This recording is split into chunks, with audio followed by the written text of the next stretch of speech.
Dans l'assemblée des saints, assoiffé je me tiens, que ton onction descende sur moi. Conscient que mon destin est dans le creux de ta main, que ton onction descende sur moi. Je suis disposé, assoiffé, que ton onction descende sur moi. Je suis disposé, assoiffé, que ton onction descende sur moi.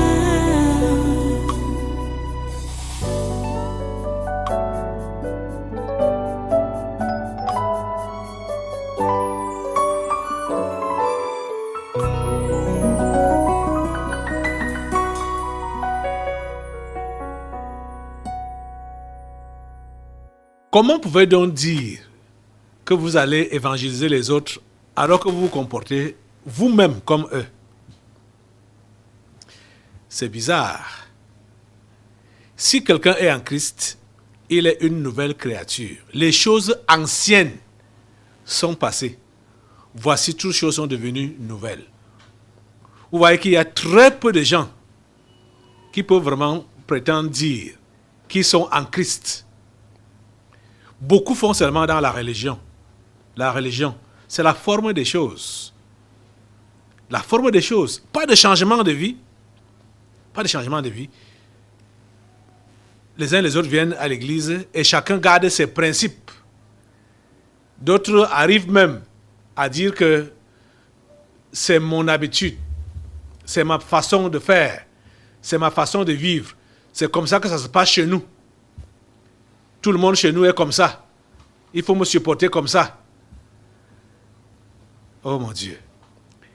C'est l'esprit de vivre ensemble dont j'entends parler au Cameroun depuis un certain temps là. Vivre ensemble. Donc, vivre avec tout le monde, supporter, accepter n'importe quoi, n'importe comment. Les amis, si quelqu'un est en Christ, il est une nouvelle créature. Les choses anciennes sont passées. Voici, toutes choses sont devenues nouvelles. L'esclave de Dieu doit montrer une différence nette dans son comportement d'avec les non-croyants. Ce n'est pas une demande, c'est quelque chose qui se produit. Je peux dire naturellement dans le nouvel enfant de Dieu. Ça se produit naturellement comme ça, que sa vie change. Il n'a plus les mêmes goûts qu'auparavant. Il n'a plus les mêmes habitudes qu'auparavant. Et s'il veut oublier ça, qu'il n'est plus la même personne, c'est pourquoi donc l'enseignement est là. Et c'est pourquoi le rappel est là. Comme ce que nous avons lu aujourd'hui. Le rappel est là.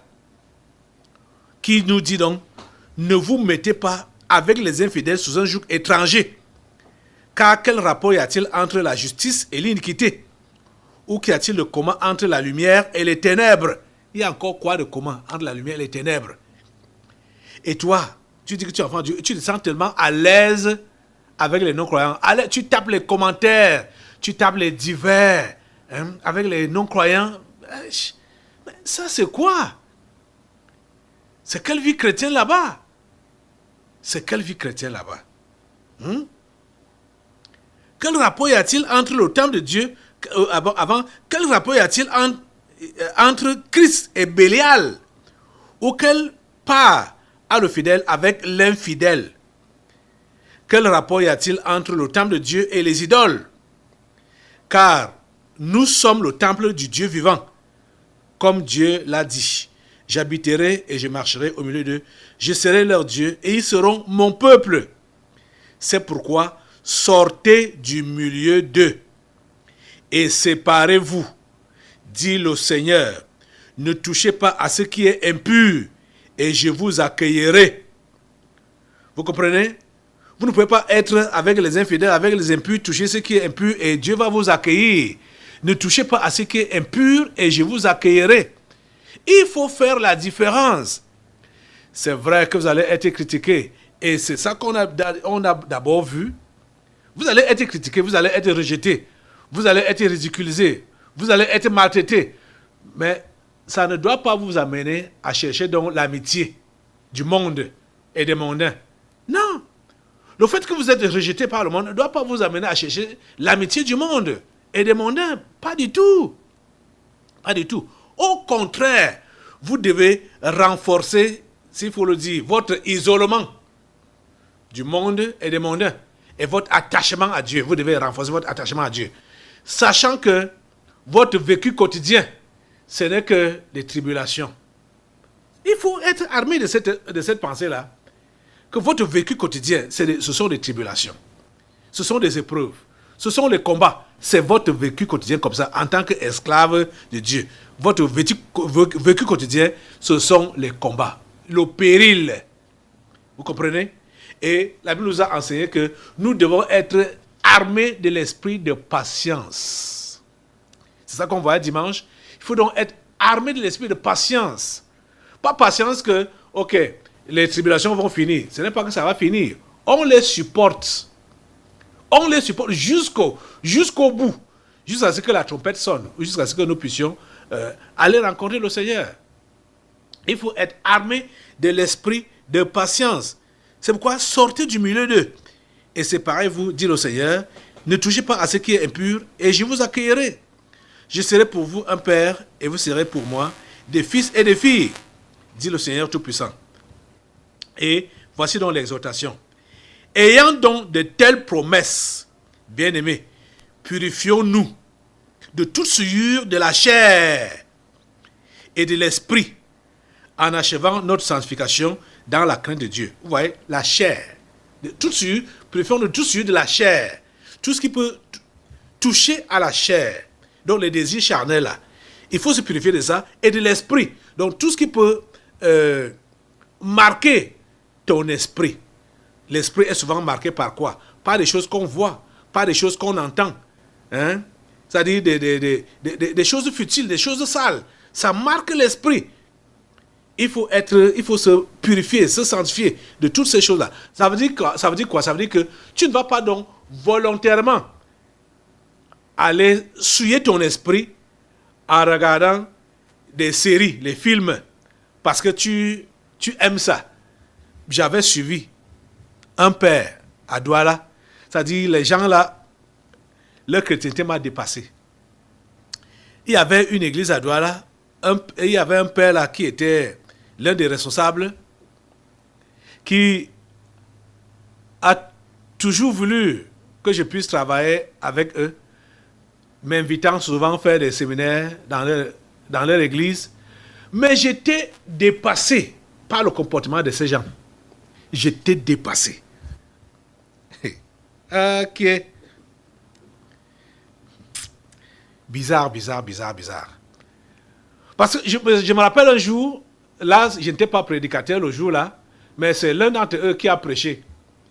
Et après la prédication, on donne maintenant la parole à chacun des anciens, ou les anciens de faire les remarques. Chacun qui prend sa parole donne sa propre prédication encore. Et il arrivait le moment où ça devient comme des querelles. J'étais dépassé par cette église, je vous assure. Et ce qui m'a le plus dépassé, chez le père chez qui je logeais là, qui était donc l'un des responsables de cette église, c'est que ce père pouvait comme c'était il y a un retraité, il s'asseyait devant l'écran de la télé à longueur de la journée et jusqu'à tard dans la nuit. Et il m'a fait savoir ouvertement qu'il aime les films de guerre. Il me dit que quand il entend on tire les fusils là, on tire les gens, le sang coule, il est content. Voilà un chrétien, ancien d'église, responsable. Il aime les films de guerre, et surtout quand le sang coule. Aïe, Seigneur, ta grâce. Je ne sais pas ce qu'était ce monsieur, franchement parlant. Mais j'étais dépassé. J'étais vraiment dépassé. Je n'ai pas encore vu un milieu comme ça, là. Et dans ce milieu, toujours, il y avait un couple là, dont le mari avait été testé positif au sida. Et cet homme persistait à vouloir continuer avec les relations avec sa femme. Et c'était volontaire. Et cet homme-là voulait volontairement contaminer son entourage. Il y a la maladie avec des blessures dans la bouche et tout ça là. Je me rappelle un jour, un matin, on était en train de prendre le petit déjeuner ensemble. Et on a mis dans une assiette avec les beignets. Ce monsieur, avec les blessures dans la bouche, croquait son beignet et remet dans le plat où il y avait les beignets, où tout le monde devait prendre et manger. J'étais dépassé. Mais ça, c'est quelle histoire? Le monsieur voulait à tout prix contaminer les autres. À tout prix. Aïe. Donc, il y a des gens comme ça là, ils disent qu'ils sont convertis, les mauvaises habitudes qu'ils avaient dans le monde, ils continuent à développer ça, soi-disant, dans la chrétienté, jusqu'à défendre même ça. Comme ce père-là qui dit que c'est les films de guerre que lui il aime. Et il aime quand le sang coule. Quand on tire, le sang coule, quelqu'un gît dans le sang, il est content. Aïe. Aïe. Dieu seul sait qui était cet homme-là. Dieu seul sait. Et ils sont comme ça nombreux. Ils sont comme ça nombreux. Hein? Ils sont là devant moi. Ceux-là qui ne veulent pas changer. Ils ne veulent pas entendre parler du changement. Ils veulent garder leurs principes. Ils veulent garder leurs habitudes, les mauvaises habitudes. Leur manière de faire, leur manière de parler, leur manière de répondre aux gens. Ils veulent garder leur manière. Ils veulent garder leur appréciation. Dieu n'a rien à leur dire. Quand ils ont apprécié, ça c'est comme ça que je fonctionne. C'est comme ça que certains parlent. Ils disent c'est comme ça que moi je fonctionne. Tu fonctionnes comme ça. La Bible dit que tu dois donc fonctionner comment? Il y a certains, quand il a pris sa décision, elle est prise, hein? Il n'y a rien à changer là-dessus. J'ai déjà pris ma décision. Un point, un trait. Donc, dis-lui n'importe quoi. Écoutez les amis, en tant que chrétien, vous devez comprendre que nous sommes sous l'autorité de la Bible. Dieu a ses principes et ces principes sont détaillés, dévoilés dans ce livre qu'on appelle la Bible, le livre-ci. Vous voyez ça? C'est là-dedans qu'il y a donc tous les principes de Dieu. Si on te fait une remarque par rapport à un certain mauvais comportement ou une certaine mauvaise habitude, ne signe pas pour caler dans ton habitude ou dans ta façon de faire. Ne signe pas dedans pour dire que c'est comme ça que moi je fais. C'est comme ça que ça se fait chez nous. J'ai toujours fait comme ça. Non. Qu'est-ce que la Bible dit? Qu'est-ce que la Bible te conseille par rapport à cette position que tu as prise là? Qu'est-ce que la Bible te conseille? Quel est le conseil biblique? Quel est le conseil de Dieu? C'est ça qui est important. Vous pouvez voir, et vous allez constater, toute personne qui ne se soumet pas à l'autorité de la Bible, donc au principe divin, au principe de Dieu, cette personne-là ne pourra pas achever la chrétienté. Si jamais il avait même déjà entamé, il ne pourra jamais l'achever. Il ne pourra jamais l'achever. Jésus a enseigné dans l'évangile des gens que vous connaîtrez la vérité et la vérité vous rendra libre. Et la vérité, c'est ça qui est dans la parole de Dieu, la Bible. Si toi, tu rejettes le conseil biblique pour marcher d'après ce qu'on t'a appris dans ta famille ou dans ta tribu, ou ce qu'on t'a appris dans la religion, tu rejettes le conseil biblique, je te dis que tu as rejeté Dieu. Tu as rejeté Dieu. Tu n'as rien à faire avec Dieu. Tu comprends ça? Non. Aujourd'hui, comprends donc que, en tant qu'esclave de Dieu, tu dois te soumettre aux principes de Dieu et non à tes propres principes. Le verset 1 de 2 Corinthiens 7 a donc dit: ayant donc de telles promesses, bien-aimés, purifions-nous de toute souillure de la chair, et de l'esprit, en achevant notre sanctification dans la crainte de Dieu. Tout cela doit se faire dans la crainte de Dieu. C'est Dieu qu'on doit craindre. C'est Dieu qu'on doit respecter. Et craindre Dieu, respecter Dieu, c'est mettre en pratique sa parole. C'est là qu'on sait qu'on est son esclave. C'est là qu'on sait qu'on est réellement son enfant. Vous comprenez ça? Ok. Je vais achever aujourd'hui en vous lisant d'autres passages. Allons un peu dans Éphésiens au chapitre 5. Éphésiens chapitre 5, à partir du verset 5. Éphésiens 5 à partir du verset 5. Écoutez ce que la Bible dit. On va aller jusqu'au verset 11. Car sachez-le bien, aucun impudique... Je vais commencer un peu loin. Alors, commençons au verset 1. Devenez donc les imitateurs de Dieu, comme des enfants bien-aimés. La Bible nous demande de devenir les imitateurs de qui? De Dieu.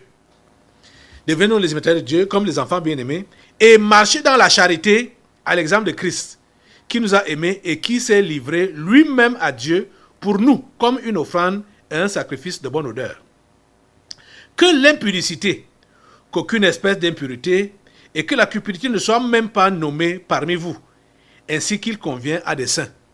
Qu'on n'entende ni paroles déshonnêtes, ni propos insensés, ni plaisanteries, choses qui sont contraires à la bienséance. Qu'on entende plutôt des actions de grâce. Sachez-le bien, aucun impudique, ou impur, ou cupide, c'est-à-dire idolâtre, n'a d'héritage dans le royaume de Christ et de Dieu. Que personne ne vous séduise par de vains discours, car c'est à cause de ces choses que la colère de Dieu vient sur les fils de la rébellion. N'ayez donc aucune part avec eux. N'ayez aucune part avec qui? Avec les fils de la rébellion, avec les gens qui commettent ces choses. N'ayez donc aucune part avec eux. Autrefois, vous étiez ténèbres, et maintenant vous êtes lumière dans le Seigneur. Marchez comme des enfants de lumière. Car le fruit de la lumière consiste en toutes sortes de bonnes œuvres. Je vous dis, verset 9, je vais reprendre. Car le fruit de l'esprit consiste en toutes sortes de bonté, de justice et de vérité. Examinez ce qui est agréable au Seigneur. Écoutez ce que le verset 10 là dit. Examinez ce qui est agréable au Seigneur, pas ce qui est agréable à vous. Pas ce qui est agréable selon vous, ou selon votre compréhension, ou selon votre entendement, ou selon vos habitudes, ou selon votre tribu, ou votre ethnie, ou votre race, ou ce qui se passe dans votre pays. Ce n'est pas ça que la Bible dit ici. Parce que la Bible ne connaît pas ces choses-là. Hein. Nous sommes des citoyens, les chrétiens sont les citoyens célestes. Ils n'ont rien à voir avec les coutumes, les traditions, Ils n'ont rien à voir avec ce qui se passe dans leur famille charnelle ou dans leur tribu, dans leur pays. Examinez ce qui est agréable au Seigneur. Ce qui est agréable à qui? Au Seigneur. Et non à votre famille, et non à vous-même, et non à votre coutume, ni à vos traditions. Examinez ce qui est agréable au Seigneur. Et ne prenez point part aux œuvres infructueuses des ténèbres, mais plutôt condamnez-les. Certains d'entre vous, quand vous êtes convertis, vous étiez en train de condamner tout mauvais comportement qui pouvait se passer à côté de vous. Mais depuis un certain temps, vous avez fermé la bouche pour dire que je leur ai dit. La Bible dit condamnez-les. Tu comprends, non? Parce que quand tu ne dis rien, tu consens. C'est ça que l'adage populaire dit, qui ne dit rien, consent. Donc quand ils font ça, tu ne dis rien, ils vont dire que donc il a changé, il est déjà d'accord avec eux. Et ils vont continuer dans ce sens-là. Vous devez condamner tout ce qui est mauvais autour de vous. Vous devez condamner tout ce qui est mauvais dans votre famille. Vous devez participer à ça. Vous devez condamner tout ce qui est mauvais dans votre lieu de service. Vous devez condamner tout ce qui est mauvais autour de vous. Vous devez condamner tout ce qui est mauvais. j'ai été surpris de voir des gens qui ont gardé les les mauvaises choses pendant des années, prétextant que, comme on utilisait mon nom, donc j'étais au courant, donc c'est moi qui donnais l'aval. Sachant que c'était une mauvaise chose. Il faut condamner tout ce qui est mauvais. Il faut condamner tout ce qui est mauvais. Il n'y a rien à couvrir. Vous comprenez ça? Donc, retenez. Ce sont les principes de Dieu que nous sommes appelés à appliquer en tant que ses esclaves. Et non nos principes. Et je sais que, comme Dieu, auparavant, je dis auparavant, avant la chute, il a fait l'homme à son image. C'est pourquoi il a laissé l'homme avec sa liberté, le choix de choisir. C'est pourquoi vous allez voir que chaque individu a ses principes. Chaque individu a ses principes. Même si vous allez le prendre comme un illettré ou n'importe quoi, il a ses principes. Et respecte ses principes plus que ce que Dieu peut dire. Aujourd'hui, comprenez que vous devez laisser vos principes de côté et vous incliner devant les principes de Dieu. Et ces principes sont détaillés dans sa parole. Lui-même, il est le premier à appliquer ses propres principes parce qu'il a mis sa parole au-dessus de son nom, au-dessus de lui-même. Lève-toi pour dire à Dieu, Seigneur, à partir d'aujourd'hui, j'accepte me soumettre. J'accepte me soumettre. Me soumettre totalement à tes principes. Je rejette mes principes, mes habitudes, mes raisonnements, ma manière de voir, ma manière de faire, ma manière d'agir.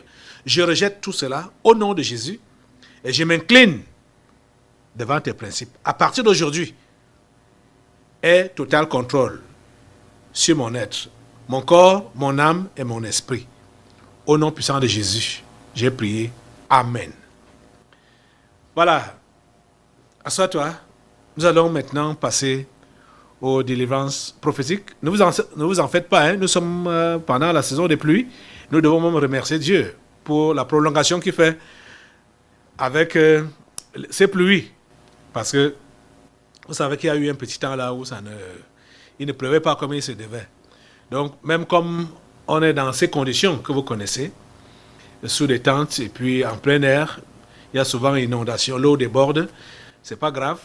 Et déjà, j'avais demandé qu'on vous interpelle encore pour samedi prochain par rapport à l'investissement humain. Je le réitère encore de vive voix moi-même pour vous demander d'être là samedi. Samedi passé, on m'a dit qu'il y avait à peine 11 personnes.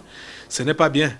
Ce n'est pas bien. Venez en grand nombre, hommes comme femmes, avec les machettes, les pelles.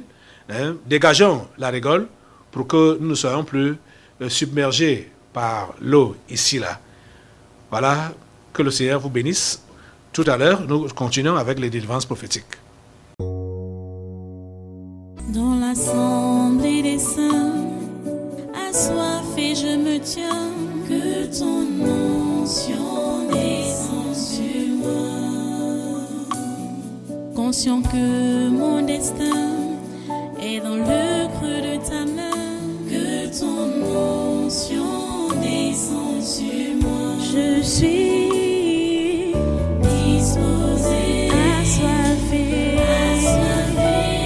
que ton onction descende sur moi. Je suis disposé, assoiffé, que ton onction descende sur moi.